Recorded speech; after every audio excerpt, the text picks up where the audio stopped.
परम आराध्य, जन जन के तारक,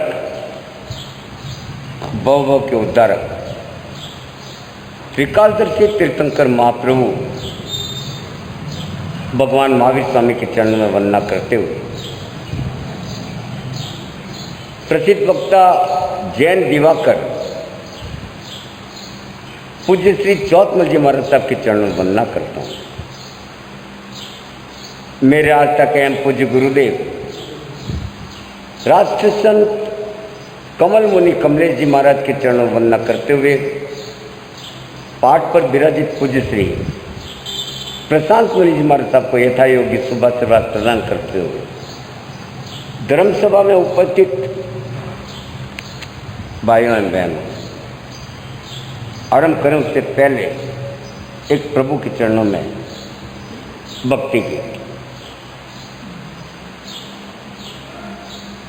आज जल थल नभ में गूंजा, वीर धर्म है न्यारा, जहाँ त्याग जप तप संयम अहिंसा, बहे करुणा की धारा।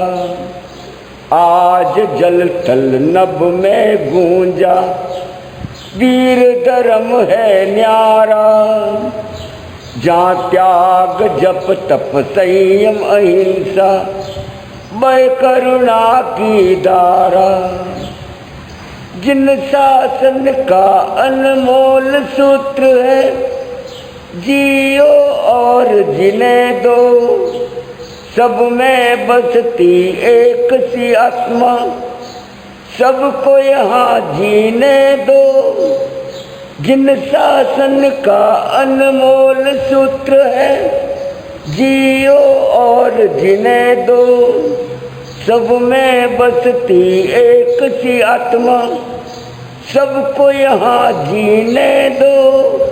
वेद मत बिर भूल कर बनाए एक संसार न्यारा, जहाँ त्याग जप तप संयम अहिंसा, बहे करुणा की धारा। आज जल थल नभ में गूंजा, वीर धर्म है न्यारा, जहाँ त्याग जप तप संयम अहिंसा, बहे करुणा की धारा। नहीं है कोई अपना पराया, रस प्रेम का बहने दो। विचार मिले न मिले आपस में, अपनी बात कहने दो। नहीं है कोई अपना पराया, रस प्रेम का बहने दो। विचार मिले न मिले आपस में, अपनी बात कहने दो। एक शब्द से राह बदलती, बदले जीवन की धारा, जहाँ त्याग जप तप संयम अहिंसा, बहे करुणा की धारा। आज जल थल नभ में गूंजा, वीर धर्म है न्यारा, जहाँ त्याग जप तप संयम अहिंसा, बहे करुणा की धारा। करुणा हो जिसके जीवन में, मानवता वहाँ खिलती है। जीव दया का ले संकल्प सभी हम, राह मोक्ष की बनती है। करुणा हो जिसके जीवन में, मानवता वहाँ खिलती है। जीव दया का ले संकल्प सभी हम, राह मोक्ष की बनती है। गोरक्षा हो धर्म हमारा, पर्यावरण स्वच्छ हो हमारा, जहाँ त्याग जप तप संयम अहिंसा, बहे करुणा की धारा। आज जल थल नभ में गूंजा, वीर धर्म है न्यारा, जहाँ त्याग जप तप संयम अहिंसा, बहे करुणा की धारा। वीर सपूता है जननी हमारी, नहीं इनको तुम तड़पाओ। कोक में पलती उस जननी को कत्ल मत तुम करवाओ। वीर सपूता है जननी हमारी, नहीं इनको तुम तड़पाओ। कोख में पलती उस जननी को कत्ल मत तुम करवाओ। हाय लगती जब अबला की, नहीं बचता वह हत्यारा। जहाँ त्याग जप तप संयम अहिंसा, भय करुणा की धारा। आज जल थल नभ में गूंजा, वीर धर्म है न्यारा। जहाँ त्याग जप तप संयम अहिंसा, भय करुणा की धारा। धैर्य मुनि यूं कहे रे सुन लो, राम कृष्ण की है यह धरती। जन्म यहाँ महावीर बुद्ध और नानक, ऐसी पावन जननी। धैर्य मुनि यूं कहे रे सुन लो, राम कृष्ण की है यह धरती। जन्म यहाँ महावीर बुद्ध और नानक, ऐसी पावन जननी। मातृभूमि और धर्म रक्षा हित, अर्पण हो जीवन सारा। जहाँ त्याग जप तप संयम अहिंसा, भय करुणा की धारा। आज जल थल नभ में गूंजा, वीर धर्म है न्यारा। जहाँ त्याग जप तप संयम अहिंसा, भय करुणा की धारा।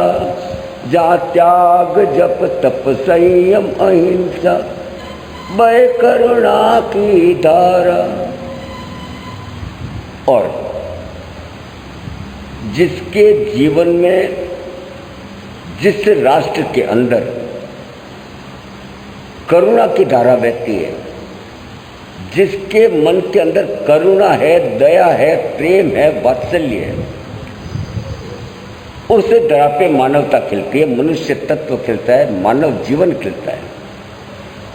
और जिसके जीवन में, जिसके परिवार में, जिस समाज में, जिस जाति कुल पंथ संप्रदाय में, और कहें तो जिस देश में करुणा नहीं है, मानवता नहीं है, दया नहीं है, प्रेम नहीं है, भाईचारा नहीं है, ऐसे में कभी भी धर्म नहीं फलता है और वहाँ पे मानवता कभी नहीं खिल सकती है। वहाँ पे राक्षसपन खिलता है, वहशियत खिलती है, दानवपन खिलता है। परंतु हमारे भारतवर्ष के अंदर, हमारे भारतवर्ष के अंदर प्रत्येक स्थान पे रोम रोम में, रग रग में हमारे करुणा और मानवता का यहाँ पे प्रभाव होता है। नदियाँ बहती है, अर्थात हमारे कूट कूट करके करुणा और मानवता भरी हुई है। इसलिए भारतवर्ष सभी विश्व में, सभी देशों से धर्म प्रिय राष्ट्र कहा गया है, क्योंकि यहाँ पे हर व्यक्ति के अंदर धर्म सुवासित है, वास कर रहा है। धर्म से ओत प्रोत हमारा जीवन है। और जिस जगह पे जीवन में धर्म होगा, वहाँ पे स्वतः ही करुणा बिछाई जाएगी, स्वतः ही करुणा खिल उठती है। हमारे यहाँ पे नाना प्रकार के धर्म पल्वित और पुष्पित और फलवित हो रहे हैं। नाना प्रकार की सभ्यता आई, सभ्यता गई। नाना प्रकार की सभ्यताओं ने हमारे ऊपर आक्रमण किया, हमको गुलाम बनाया। इस भारतीय संस्कृति को आगोश में लिया, दफन करने की कोशिश की, दमन करने की कोशिश की। परंतु ये सनातन धर्म, ये सनातन प्रकृति, ये सनातन सत्य, जिसके अंदर हमारा श्रवण धर्म और सनातन धर्म दोनों खिलते हैं, उनको आज तक कोई न दबा पाया और न दबा सकेगा। परंतु जो जो व्यक्ति आक्रमणकारी आए, वो सब स्वयं ही दमन हो गए। कई संस्कृतियां हमारे भारतवर्ष में आई और वो इतिहास का काल बन गई, इतिहास के पन्ने बन गए। क्योंकि हमारे इस भारतवर्ष में धर्म का बोलबाला है, संस्कारों का बोलबाला है, व्यवहारों का बोलबाला है, मानवता का बोलबाला है, सहिष्णुता का बोलबाला है, प्रेम भाव का बोलबाला है। इसलिए जहाँ ऐसी संस्कृति हो उसके ऊपर किसी प्रकार का कोई भी आक्रमण कोई नहीं कर सकता, उसको विजय नहीं बना सकता, उसको हरा नहीं सकता। हमारे यहाँ इस श्रमण संस्कृति के अंदर, क्योंकि जहाँ पर भी ऐसी संस्कृति पुष्पित पल्वित होती है, जहाँ पे ऐसी संस्कृति होती है, वहाँ पर अनेक हम धर्म से युक्त कार्य करते हैं। हमारे हर कार्यक्रम में हर कार्य में धर्म का बोलबाला रहता है, अर्थात मानवता का बोलबाला रहता है। और उस मानवता के बोलबाले के कारण हमारा हर कार्य हमारे जीवन के अंदर सुविकसित करने के लिए, मानवता फैलाने के लिए पर्याप्त होता है। इसलिए हर धर्म के कुछ न कुछ नियम होते हैं और नियम के अनुसार हम उसी अनुसार रमण करते हैं।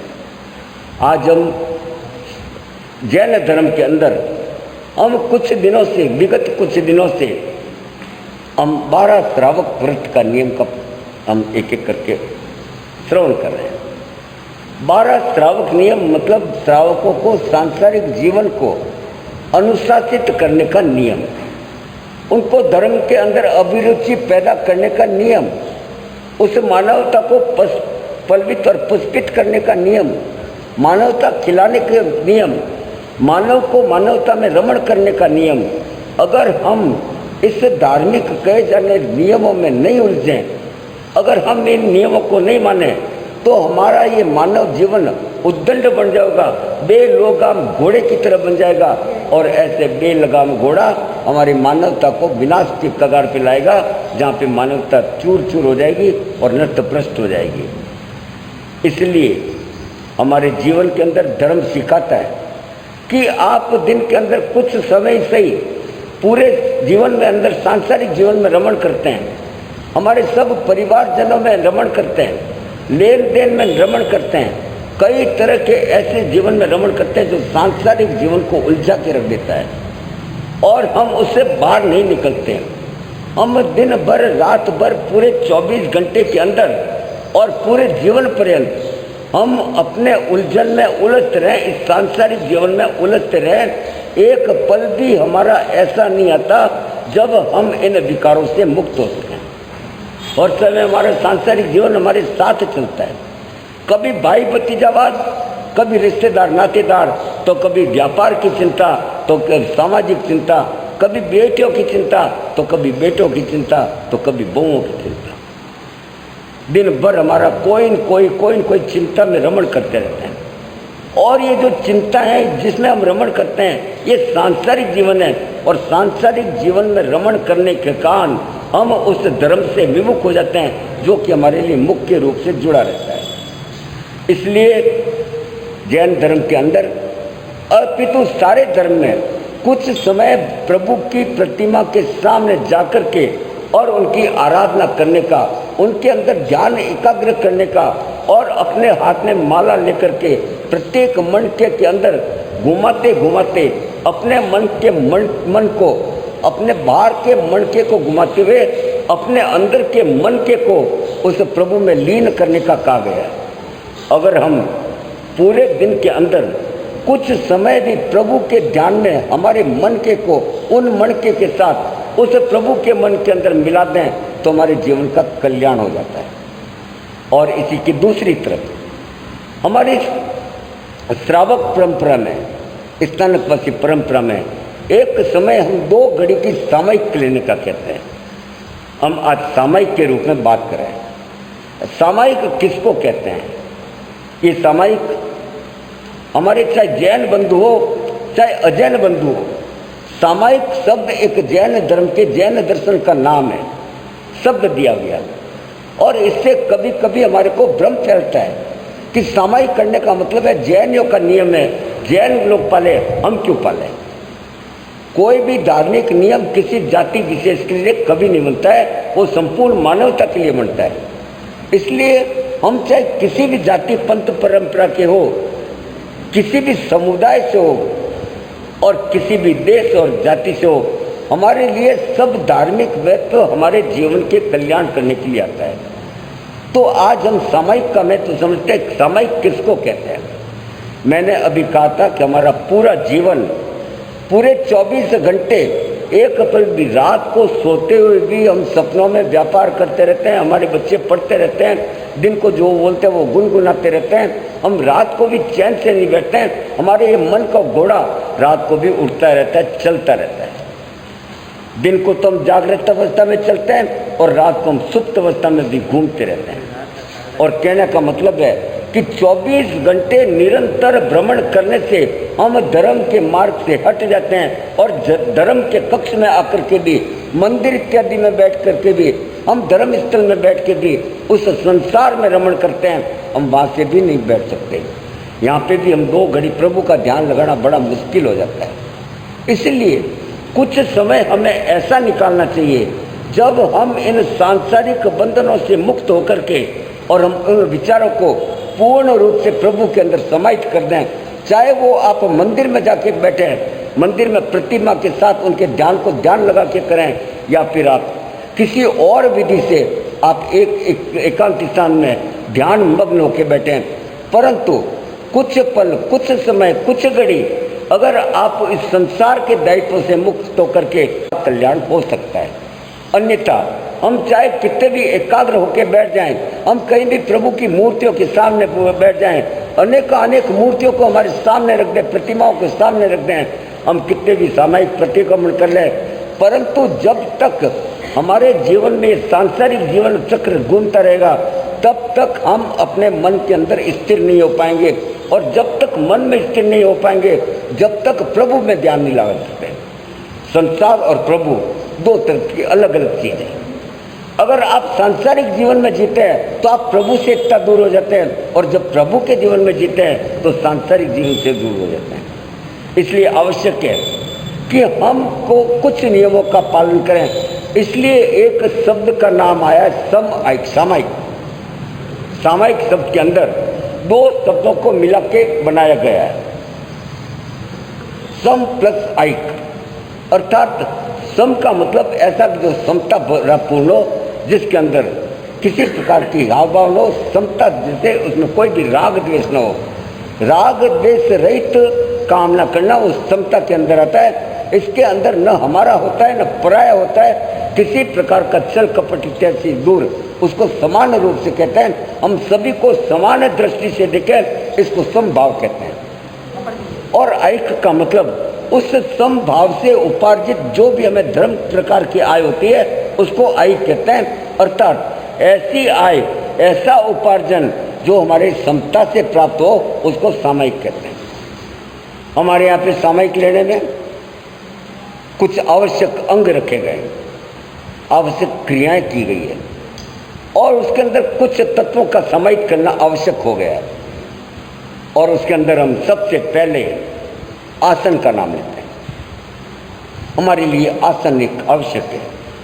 मैंने एक आसन के बारे में बताया था कि कभी भी किसी भी प्रकार की, चाहे आप मंदिर में बैठ के आराधना करें, आप स्थानक में बैठ के आराधना करें, आप अपने घर में कमरे में बैठ के आराधना करें, आप चाहे कुर्सी पे बैठ के आराधना करें, परंतु कभी भी नंगे जमीन के ऊपर, खाली जमीन पे बैठ के कभी आराधना नहीं करनी चाहिए। मैंने पहले एक बार बताया था। अगर आप कुर्सी पे बैठते हैं तो भी पांव के नीचे कोई न कोई आसन जरूर रखना चाहिए, पांव भी जमीन पे स्पर्श नहीं होना चाहिए। इसलिए हमारी सबसे पहले आसन का आता है। मैंने आसन के बारे में पूर्ण रूप से बताया, परंतु फिर भी थोड़ा सा बता देता हूँ। आसन न बड़ा होना चाहिए न छोटा होना चाहिए, जितना अपना शरीर पूरा उसके अंदर समा जाए, आराम से समा जाए, हमारे पाँव इधर उधर बाहर न निकले, हमारे हाथ इधर उधर बाहर न निकले, हमारा कोई भी अंग जमीन के स्पर्श न हो, इतना बड़ा आसन होना चाहिए। और ज़्यादा लंबा नहीं होना चाहिए ताकि वो उड़ता रहे और आपका ध्यान बांटता रहे। कभी इधर से कट होगा, कभी उधर से कट होगा, उसको ठीक करने में लग जाएंगे। इसलिए आसन हमेशा अपना शरीर संपूर्ण रूप से आराम से समा जाए, इतना होना चाहिए। और आसन कभी भी चटक भटक रंग के नहीं होने चाहिए, गहरे रंग के नहीं होने चाहिए, अन्यथा वो आपकी आंखों को बार बार सोकेगा। आज हमारे यहाँ पे कुछ आसन पड़े, जैसे ही मेरी दृष्टि इधर उधर जाती है, सबसे पहले मेरी आसन के ऊपर दृष्टि चली जाती है, क्योंकि इनका रंग बड़ा चटक भटक है और वो आंखों को अपना तरफ शोषित करता है। इसलिए आसन हमेशा ऊनी या सूती और चटक बटक रंगों की अपेक्षा सफ़ेद या भूरे रंग के मटमैले रंग के होने चाहिए, जिससे आपका ध्यान बार बार आकर्षित नहीं हो। इसके अंदर हमारा एक गुरुत्वाकर्षण शक्ति काम आती है, क्योंकि आप जो भी साधना करते हैं वो ऊर्ध्वगामी करके ऊपर जाती है और ऊपर टकराती है, टकरा के व्योम से टकरा करके उस परम शक्ति से टकरा के कई गुणित तो ज़्यादा बढ़ करके और वो पुनः अपने पास आती है और अपने हृदय में समा जाती है। और जब समा जाती है, अगर अपना शरीर खाली जमीन पे है तो सारी की सारी ऊर्जा जो आपने मंत्रों से करी, जो आपने साधना से करी, जो ऊर्ध्वगामी बन गई, आकाश से टकराई, उस परम शक्ति से टकराई और वहाँ से कई गुणित तो ज़्यादा होकर आपके पास वापस आई, ये ऊर्जा आपको इतनी प्रबल होती है कि इससे हमारी आत्मा का कल्याण हो जाता है, हमारे को कई लब्धियाँ प्राप्त हो जाती है। परंतु आप खाली ज़मीन पे बैठेंगे तो वो सारी की सारी ज़मीन सोख लेगी, क्योंकि इसमें गुरुत्वाकर्षण बल होता है, बड़ी सोखने की शक्ति होती है, अच्छी अच्छी चीज़ों को समा जाती है। आज आप और हम बैठे हैं तो केवल पृथ्वी के गुरुत्वाकर्षण बल के कारण बैठे हैं, अन्यथा हम भी उठते रहते हैं। इसलिए हमेशा आसन का प्रयोग करें। तो हमारे इसके अंदर एक आसन का प्रयोग, ऐसे सभी धर्मों में आसन का प्रयोग निश्चित किया गया है। उसके बाद हमारे पास में एक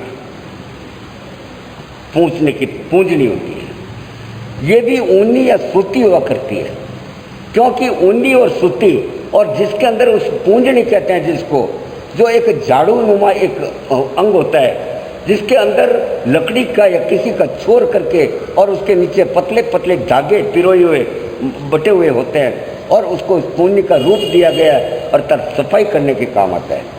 किसकी सफाई?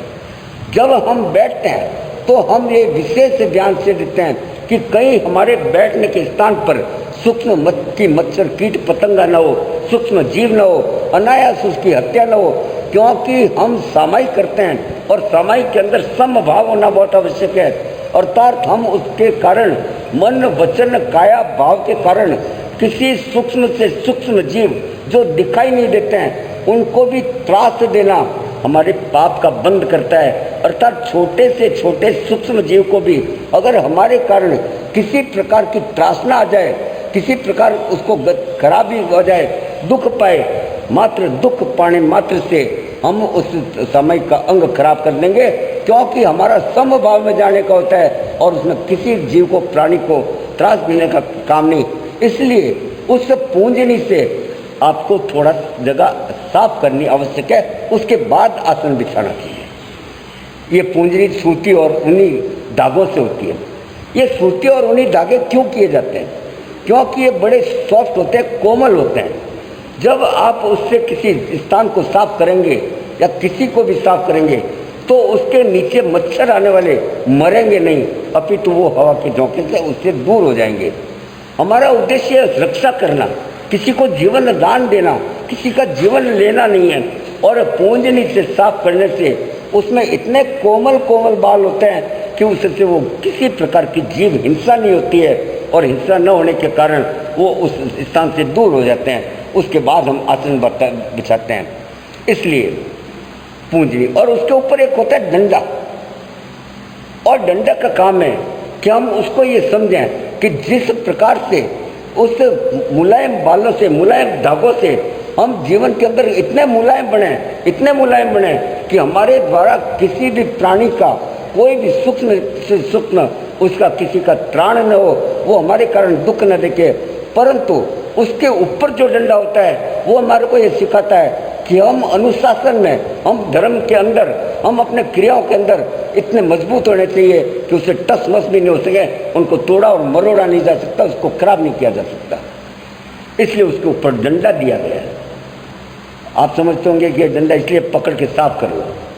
ये तो हमारा सांसारिक जीवन है, ये तो हमारी सांसारिक काम है कि उसके ऊपर डंडा दे गया और उसके ऊपर आप उसको पकड़ के साफ करना होता है। परंतु हर चीज़ के पीछे कोई न कोई मतलब होता है। अगर यहाँ पे पूंजनी में ऊनी और सूती धागे नहीं होते तो हम रेशमी और कड़े शब्द भी दे सकते, तार से भी बना सकते थे, साफ तो वो भी कर सकते थे। झाड़ू जैसे तिनके भी डाल सकते थे, साफ तो वो भी कर सकते थे। तो सिर्फ ऊनी और धागे क्यों किए गए? इसका मतलब यही है कि हर चीज़ का एक न एक कोई सिद्धांत होता है। जिसके कारण जीव सूक्ष्म जीव न मरे इसके लिए प्रयोग किया। तो डंडे का भी कोई सिद्धांत है, और वो सिद्धांत ये है कि आप अपने धर्म के अंदर, आप अपने अनुशासन के अंदर उस डंडे की तरह मजबूत रहें कि किसी से भी आप हिले डुले नहीं और अपने जीवन को मोड़े नहीं, उसी प्रकार से कड़े और अनुशासन प्रिय रहे। इसलिए हमारी ये पूंजनी काम आती है।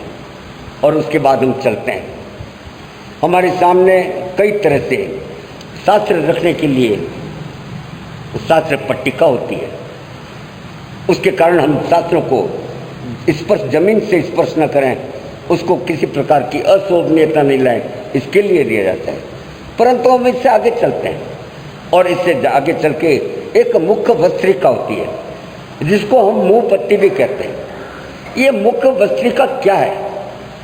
अभी वास्तव में देखें तो विज्ञान के द्वारा सम्मत है। आज हम मुख्य भस्त्रिका को जो हम मुंहपत्ती लगाते हैं उसको देख के ऐसे लगते हैं ये जैन ही है, जैनों का काम है, ये स्थानकवासी परंपरा क्या है, ये जो है जो स्थानकवासी परंपरा का साधु होगा या उसको मानने वाला होगा। हमारी धारणा यहाँ तक केंद्रित हो गई। परंतु मुख्य भस्त्रिका ये नहीं है, हमने उसको बड़ा छोटा रूप दे दिया, जबकि मुख्य भस्त्रिका का बहुत बड़ा विस्तृत रूप है। और इस मुख्य भस्त्रिका को मैं तो ये कहता हूँ केवल जैन समाज नहीं अपितु संसार का प्रत्येक व्यक्ति मुख्य भस्त्रिका लगाना चाहिए। हमने क्या के थक गए, अनादि काल से साधु संत निरंतर कहते हैं, परंतु कोई नहीं माना। और इस कोरोना नामक महामारी ने सबको मना दिया कि पल में, पूरी दुनिया में मनवा दिया। आज कोरोना नामक महामारी से जहाँ सारे के सारे मुंह बंद करने के लिए बाध्य हो गए, मुंह के ऊपर कपड़ा लगाने के लिए बाध्य हो गए, मुंह के ऊपर रुमाल लगाने के लिए बाध्य। यही तो हम कहते थे कि हर समय मुंह के ऊपर रुमाल, कपड़ा इत्यादि रखा करें। बात करते समय हम मुंहपत्ती के बारे में कभी और बताएंगे। आज मेरा विषय ये नहीं है, मैं पूरा विषय है कि मुंहपत्ती क्यों लगानी चाहिए। और मैं ये जब कह रहा हूँ कि पूरे संसार के समस्त लोगों को मुंहपत्ती लगानी चाहिए, क्योंकि मुंह सम्मत है, न्याय सम्मत है, विधि सम्मत है, विज्ञान सम्मत है, इसलिए उनको लगानी चाहिए। परंतु आज तो मैं इतना ही कहता हूँ कि मुख्य भस्त्रिका सूती कपड़ों की, और सूती कपड़ों की मुख्य भस्त्रिका अपने अपने नियम के अनुसार अलग अलग तरीके की है। कोई लंबी बांधता है तो कोई छोटी बांधता है, कोई चौकोर है, तो इस प्रकार अपने सिद्धांत के अनुसार परिवर्तनशील है। उस मुख्य भस्त्रिका की साइज की बात नहीं करता, मैं करता हूँ उसके उपयोग की।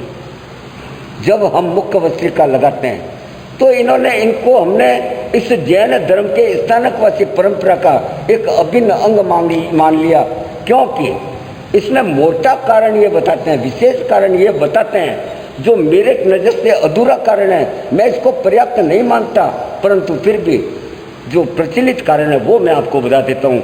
मेरी नज़र में वो अधूरा कारण है। हमारे ज़्यादातर किसी को भी पूछ ले भाई मुख्य भस्त्रिका क्यों लगाई, संतों को भी पूछ ले जाए मुख्य भस्त्रिका क्यों लगाई, तो उनका एक घिसा पिटा उत्तर आएगा। इसलिए हम बोलते तो हमारे मुंह से गर्म हवा निकलती है और उसमें वायुमंडल में जाने वाले सूक्ष्म जीव मर जाते हैं, इसलिए हमने मुख्य भस्त्रिका लगाई। ये अधूरी कल्पना है। ये अधूरी कैसे, मैं कभी और बताऊंगा। आज मेरा विषय नहीं है ये, इसलिए मैं इस बात को छोड़ रहा हूँ। इसलिए मुख्य भस्त्रिका जरूर रखें। और उसके बाद में हमारी पाठ्य पुस्तकें, हमारे शास्त्र ग्रंथ जो पढ़ने के लायक पुस्तकें होती है, और हाथ में एक माला भी हमारे लिए यहाँ पे धर्म के अंदर एक अभिन्न अंग माना जाता है। न केवल जैन धर्म में अपितु समस्त धर्मों में माला का बड़ा महत्व है। ऐसे माला का कुछ भी महत्व नहीं है, ये केवल गणना के लिए आता है। परंतु अगर माला को आप हाथ में रख करके और किसी का ध्यान से पूर्वक करें तो आपका मन उस प्रभु में लग जाएगा। परंतु हम क्या कहते हैं, महाराज जी माला फिरे तो मन तो नींद आवे, या फिर मन अटी घूमते फिरे, माला में तो लागे नहीं। इसकी विधि आपको पता नहीं है। अगर आपकी इसकी विधि को मालूम हो जाए तो आपका मन इधर उधर घूमना बंद हो जाएगा, आपका मन उस प्रभु में लग जाएगा जिसकी आप उपासना आराधना कर रहे हैं। मैं एक विधि अभी बता देता हूँ हल्के से आपको। जब आप माला फेरते हैं तो आप आंखें बंद करते हैं, परंतु मैं कहता हूँ आंखें खोल के रखिए। आंखें खोल करके प्रत्येक आपकी आंखों की नज़र उस मणके के ऊपर रखिए, और मणके के ऊपर रखते हुए नज़र आपकी इधर उधर नहीं, केवल और केवल मणके के ऊपर रहो। और मणके के ऊपर रखते अपने आराध्य का नाम लें, जिसकी कि आप आराधना कर रहे हैं, जिसका जाप कर रहे हैं। आप देखिए आपका मन एकाग्र होता है या नहीं होता है। अगर आपने ध्यान इधर उधर किया, आंखें बंद करी, तो आपका मन तो भटकता रहेगा, आपका मन कभी स्थिर नहीं हो सकता। क्योंकि आंखें बंद करने का मन मतलब ये नहीं है कि आपका मन स्थिर हो गया। इसलिए अगर जब आप ये पूरी की पूरी चक्षु आंखें उस मणके के ऊपर ध्यान केंद्रित कर देंगे, एक टक उसको देखते रहेंगे, तो आपका मन के ऊपर ध्यान जाएगा।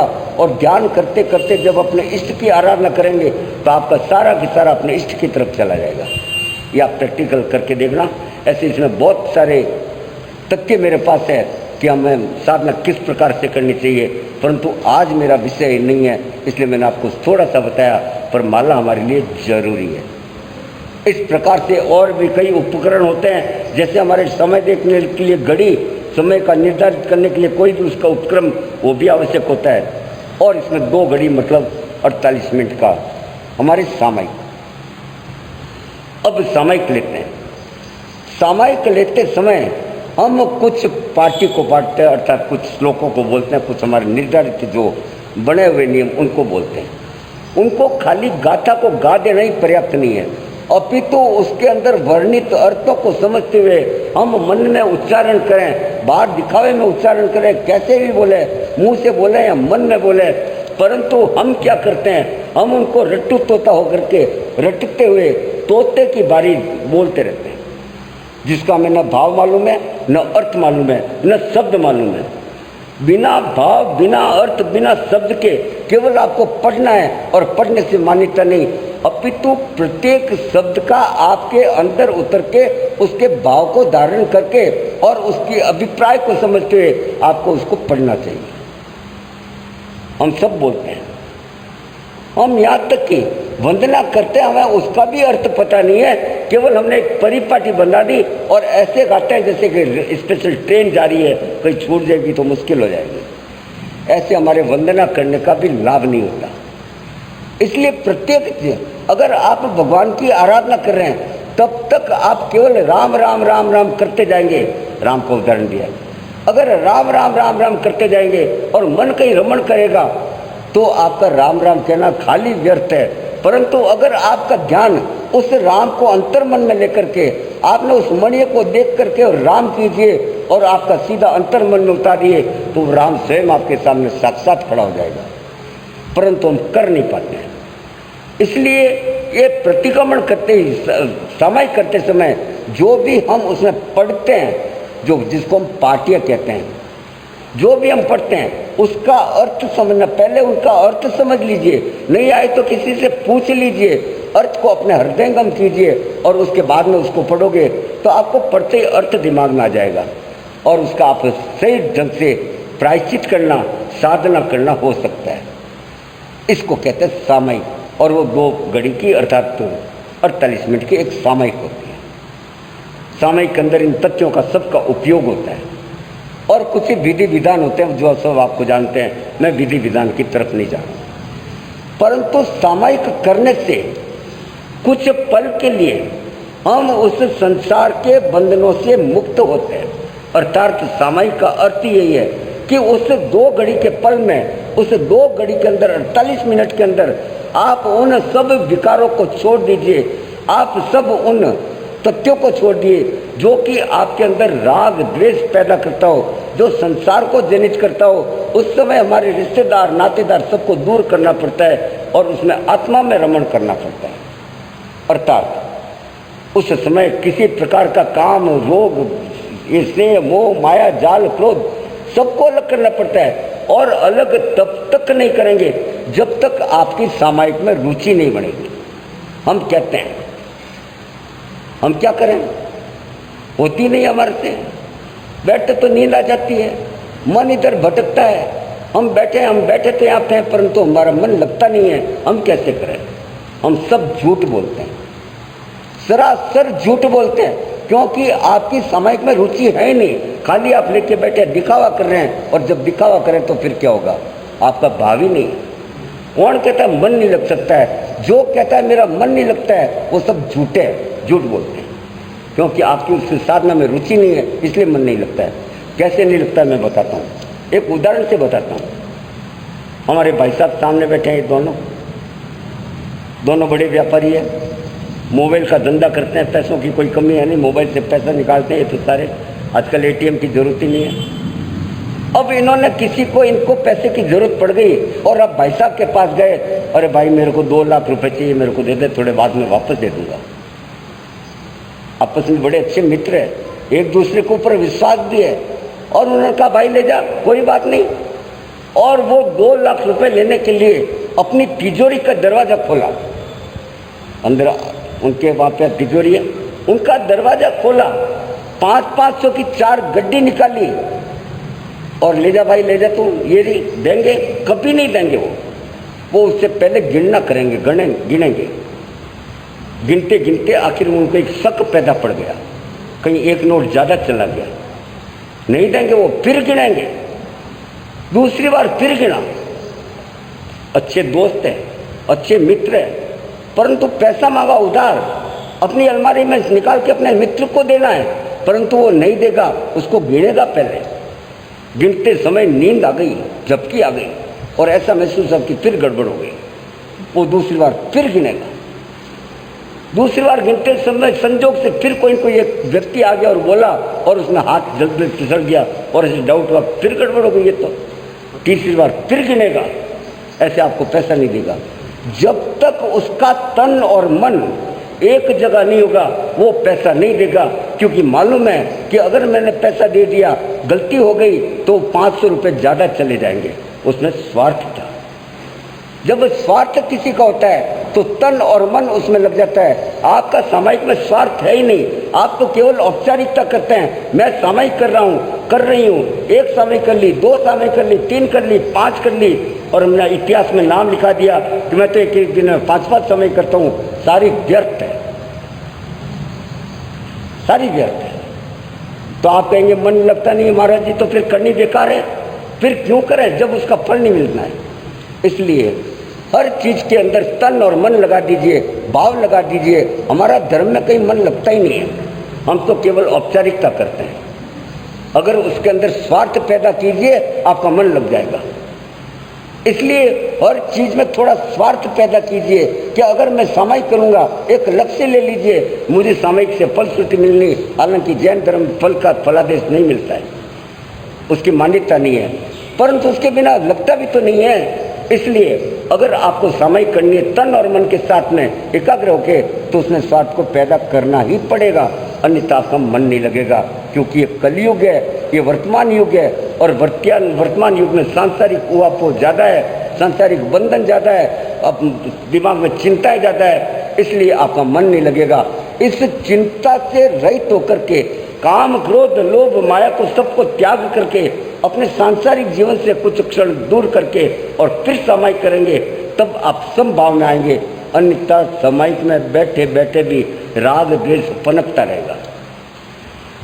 कल मेरा भाई साहब से झगड़ा हो गया, बड़ी तू मैं हो गई। अब मेरा समय हो गया सामायिक करने का। मैंने बड़ी उत्कृष्ट भाव से बड़ा अच्छा सा आसन ले लिया, बिछा दिया और बड़ा ये कपड़े वपड़े सफ़ेद पहन लिए, जगाजग पहन लिए और ऐसा लगा मेरे जैसा धार्मिक तो हो ही नहीं सकता। और मैंने सामायिक लेके बैठ गया। थोड़ी देर में भाई साहब हमारे दरवाजे खोल के पधार गए और मेरी नज़र उसके पड़ गई और मैं मन ही मन सोचे रावण को भी टपकना था क्या, और कोई टाइम ही नहीं मिला। जैसे ही मेरे मन में ये भाव आए, मेरे समय खत्म हो गई, क्योंकि मेरे में राग द्वेष पैदा हो गया। तो समय किस बात की?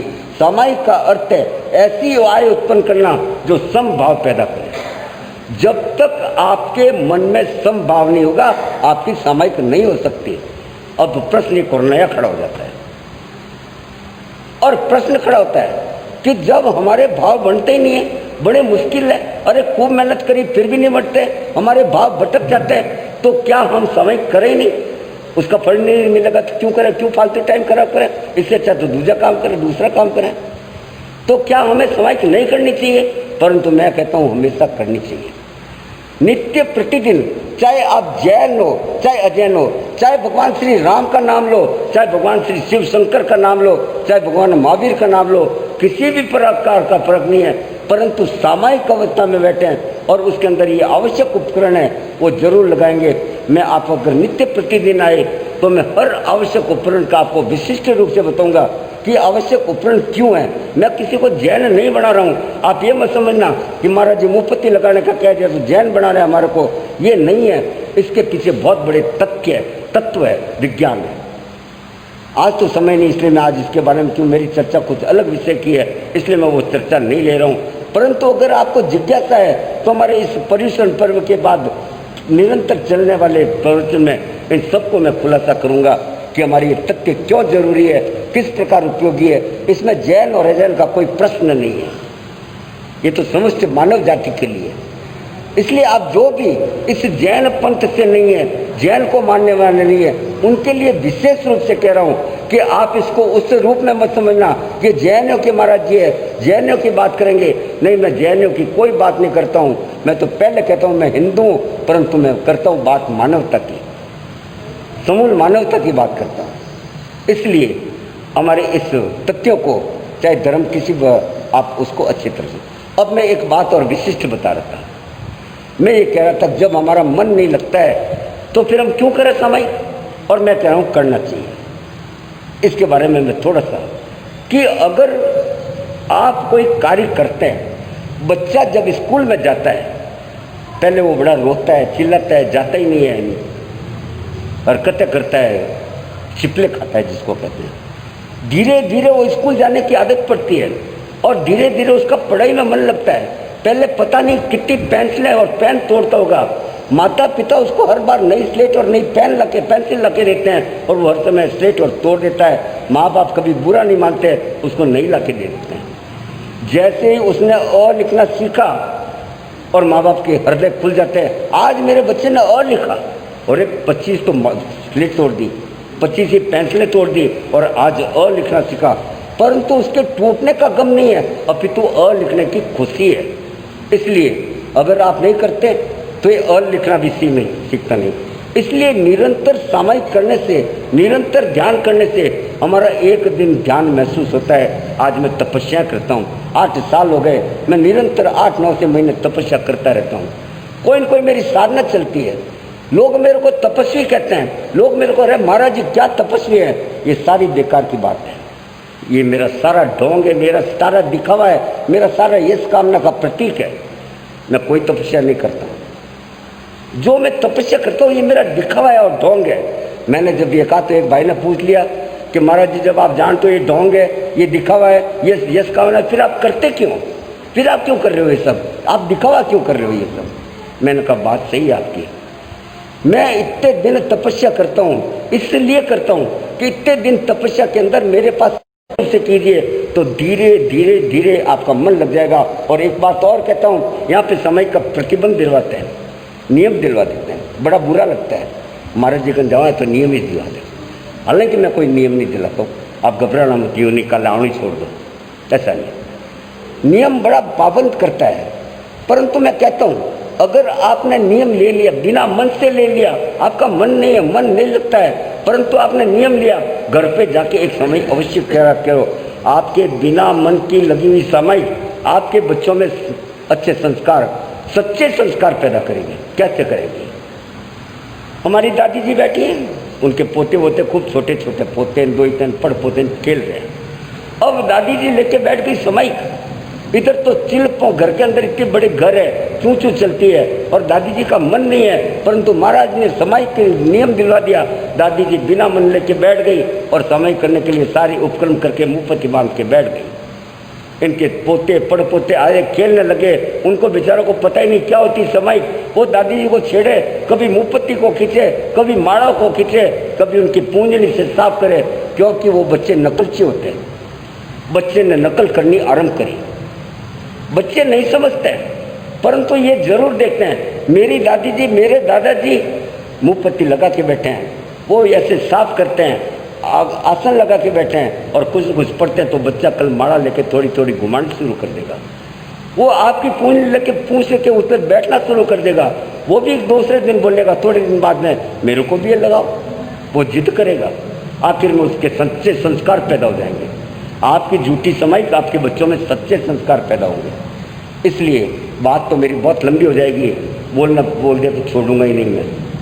परंतु मैं समय को देखते हुए मैं आज इतना ही कहता हूँ कि सामयिक करना आवश्यक है, क्योंकि सामयिक करने से श्रोता सुन लो ध्यान लगाए, बात पते की बताता हूँ, जो नर नारी सुने ध्यान से मिटे दुख दारिद्र सब जाए। धैर्य मुनि यूं कहे सुन लो सब जन चित्त लगाए, श्रोता सुन लो ध्यान लगाए, बात पते की बताता हूँ। सामयिक करने से कुंद होती है कसाय कर्म की दार, सामयिक करने से कुंद होती है कसाय कर्म की दार। राग द्वेष ईर्ष्या कलह सब मिट जाते मन से विकार, राग द्वेष ईर्ष्या कलह सब मिट जाते मन से विकार। परहित त्याग तप सेवा मन बस जाता सुविचार, परहित त्याग तप सेवा मन बस जाता सुविचार। काम क्रोध की ज्वलंत ज्वालाएं बन जाती समरसधार, धैर्य मुनि काम क्रोध की ज्वलंत जलाएं बन जाती समरसदार। धैर्य मुनि अंतर पट खोलो घड़ी तो ध्यान लगाए, श्रोता सुन लो ध्यान लगाए, बात पते की बताता हूँ। सामयिक पौषध नियम व्रत ले करे ध्यान ज्ञान स्वाध्याय, सामयिक पौषध नियम व्रत ले करे ध्यान ज्ञान स्वाध्याय। तजे जो चोरी स्वार्थ हिंसा धारे सूक्ष्म व्यवहार, तजे जो चोरी स्वार्थ हिंसा धारे सूक्ष्म व्यवहार। सुपात्र सुदाता सुद्रव्य विचारे मारे कर्म कसाय, सुपात्र सुदाता सुद्रव्य विचारे मारे कर्म कसाय। 12 व्रत श्रावक के तुम जानो कर लो जीवन सुधार, 12 व्रत श्रावक के तुम जानो कर लो जीवन सुधार। सुन वचन मुख धैर्य मुनि से कर लो तुम स्वीकार, श्रोता सुन लो ध्यान लगाए, बात पते की बताता हूँ। 12 व्रत सुन वीर प्रभु के जो करे इनको स्वीकार, 12 व्रत सुन वीर प्रभु के जो करे इनको स्वीकार। सत्य अहिंसा अचौर्य ब्रह्मचर्य अपरिग्रह अणुव्रत सार, सत्य अहिंसा अचौर्य ब्रह्मचर्य अपरिग्रह अणुव्रत सार। ब्रह्मण भोग दंड परिणाम संयम सब मिट जाते अनाचार, ब्रह्मण भोग दंड परिमाण संयम सब मिट जाते अनाचार। दिशा समायिक पोषद संत सेवा तर जाता भव के पार, दिशा समायिक पोषद संत सेवा तर जाता भव के पार। धैर्य मुनि कहे सुनो मेरे भाई व्रत है तारण हार, श्रोता सुन लो ध्यान लगाए, बात पते की बताता हूँ। और ध्यान बात पते की बताते हुए हमने 12 व्रत का वर्णन हमने संक्षिप्त में किया और पीछे के व्रतों को मैंने सारा एक साथ समेट दिया। और इसलिए जो भी इन 12 व्रतों को थोड़ा बहुत ही धारण करेगा वो निश्चित रूप से अपने जीवन की आत्मा का कल्याण करेगा। और इसलिए इसको किसी प्रकार के जाति बंद संप्रदाय में न बांध करके और हर व्यक्ति इन नियमों को थोड़ा बहुत समय जीवन में उतारे और मैंने 12 व्रत का नियम आपको सूक्ष्म रूप से बताए, और इनका उतारेंगे तो निश्चित रूप से अपने जीवन का कल्याण होगा। और अब जीवन के कल्याण के लिए चलते हैं मंगल पाठ के लिए। और मंगल पाठ के बारे में ऐसे सबको पता है, और इसलिए मंगल पाठ लेते समय आंखें बंद करें, हाथ जोड़ें और मन ही मन चिंतन करें। मेरा भी चिंतन चलेगा, चिंतन के बीच में मंगल पाठ शुरू हो जाएगा। आंखें बंद करें, हाथ जोड़ें और चिंतन आरंभ करें। चिंतन के साथ मंगल पाठ शुरू। मेरा भी चिंतन।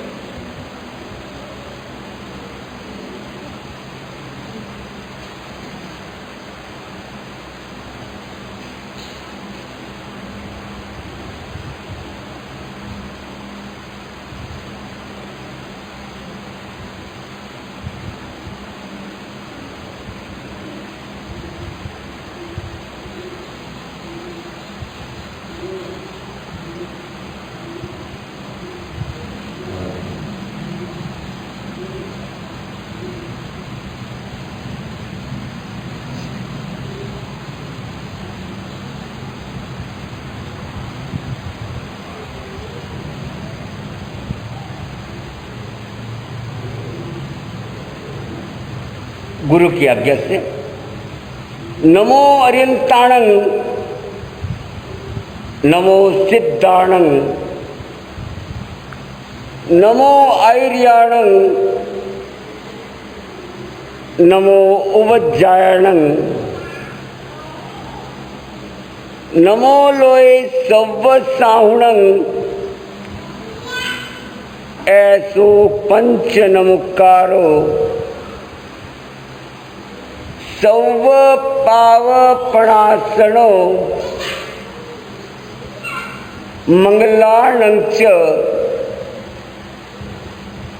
सव्वेसिं परमं हवाई मंगलम। लोगस्य उज्जोयगरे धम तिथ्यरे जिने अरिहंते कितिसम 24 संपी केवली उसव मजीयम च वंदे संभव मभिनंदनम च सुमयम च पौम पहम सुपासम जिणम च चंद पहम वंदे सुवीं च पुपदंतम सियल सिजंस वासुपुजम च विमलमणंतम च जिणम धम्मम संतिम च वंदामि कुंतुम अरम च मल्लिम वंदे मुनिसुभ्यम नमी जिणम च वंदामि रिठनेमिं पासम तवद्दमाणं च। एवं मैं अभित्वा विहुय रमला पहिंजर मरना 24 संपी जिणवरा तित्यरा में पश्यंतु कित्तीय वंदीय महिया जे ए लोग सुतमा सिद्धा आरुग्य बोहिलाभम समाहिवर मुत्तुमम बेंतो चंदेसु निमलिरा ऐचेसु अयम पयासैरा सागरवर गंभीरा सिद्धा सिद्धिम मम दिशंतो सिद्धा सिद्धिम मम दिशंतो।